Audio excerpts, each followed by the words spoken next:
Olá, pessoal do nono ano. Neste videoaula, vamos fazer uma revisão do material do primeiro bimestre.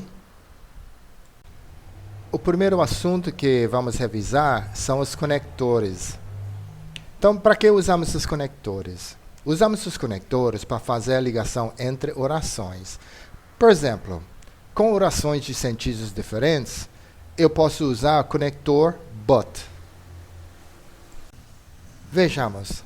Suponhamos que temos duas orações com sentidos diferentes, uma afirmativa e outra negativa. A oração 1, I have a bike. A oração 2, I don't have a car. Sabemos pela primeira oração que eu tenho uma bike e pela segunda oração que eu não tenho um carro. As ideias das duas orações são opostas ou contrárias. Então, vamos optar pelo conector que faz ligar ideias opostas, que é o but. Agora, juntando as duas orações com o conector but, ficaria da seguinte forma.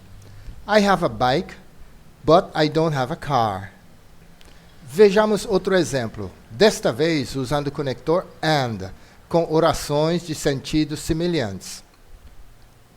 I can speak English and I can speak French. Nesse caso, as duas orações são afirmativas. No seu livro, uma lista de conectores mais comuns podem ser encontrados nas páginas 5 e 11. Recomendamos que faça os exercícios 1 e 2 na página 5 e os exercícios 1 e 3 na página 12. E para reforçar sua aprendizagem, recomendamos as atividades 1, 3 e 4 na seção Continue Aprendendo do seu livro. O próximo assunto que nós vamos revisar são os verbos is, isn't, does, doesn't. Vejamos quando é que usamos o is, isn't. O is, isn't é equivalente ao verbo ser e estar. São usadas para o terceiro pessoa do singular na forma afirmativa ou negativa, ou inegativa. São usados no tempo presente. Exemplo: Brenda is very busy. She isn't studying now. Agora vejamos o uso do verbo do, don't, does, doesn't.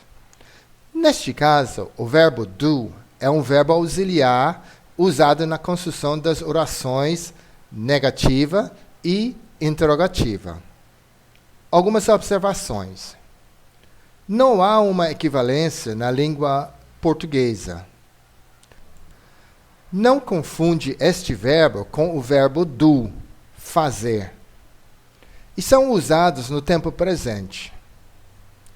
Does, doesn't, são usados na terceira pessoa singular. Agora vejamos alguns exemplos. I don't have a car, and Peter doesn't have a car too.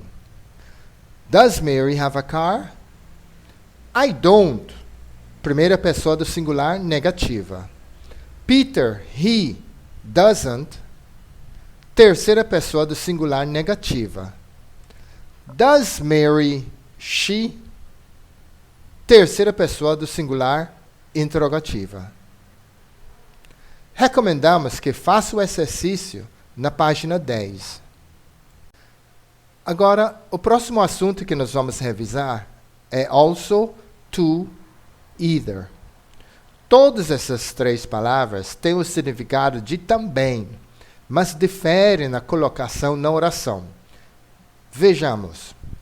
O to é usado no fim das frases afirmativas. Also é usado antes do verbo principal, mas depois do verbo to be. Either é usado no final das frases negativas.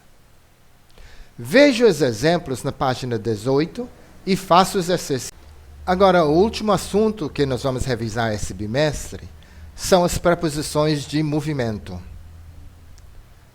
O que são preposições de movimento? Como o nome diz, são preposições que indicam movimento. Por exemplo, the boy is walking across the classroom. O garoto está atravessando a sala.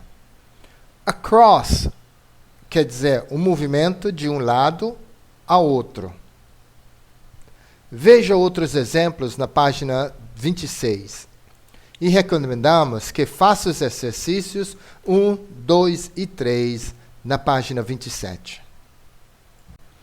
E para terminar, recomendamos que reforce sua aprendizagem fazendo as atividades 13 e 14 na seção Continue Aprendendo.